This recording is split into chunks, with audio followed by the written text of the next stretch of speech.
Hello guys! Nandito kami ngayon sa Sagana Spring Resort sa Kaitambog, Intang, Cavite. So dito kami nag-celebrate ng birthday ni Aya.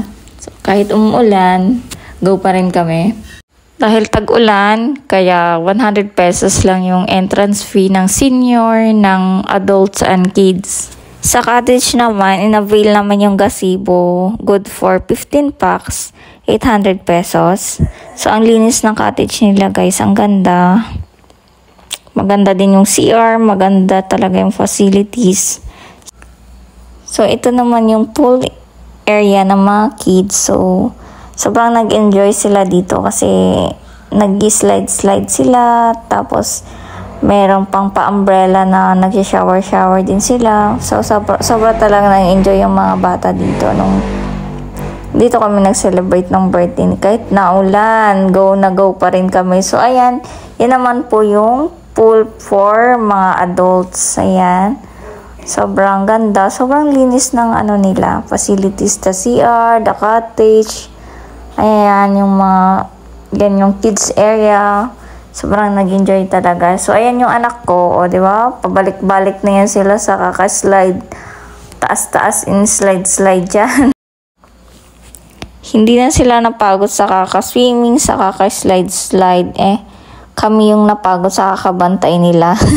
Nakakatuwa naman na nag-enjoy talaga yung mga kids dito sa resort na to dahil sa mga activities na ganito, na may mga slides, na may mga pa-shower sa umbrella.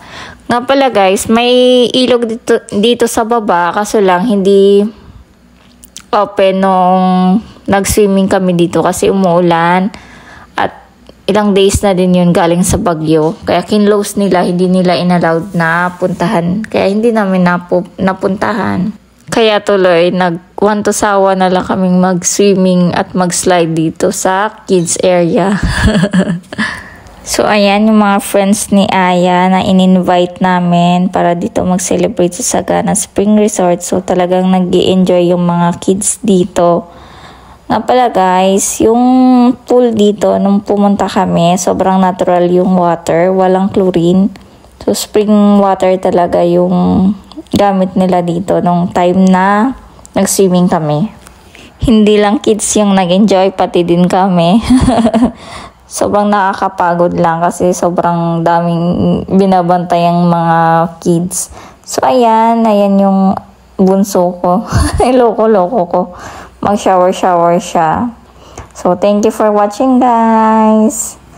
Thank you. Bye-bye. Ingat kayo.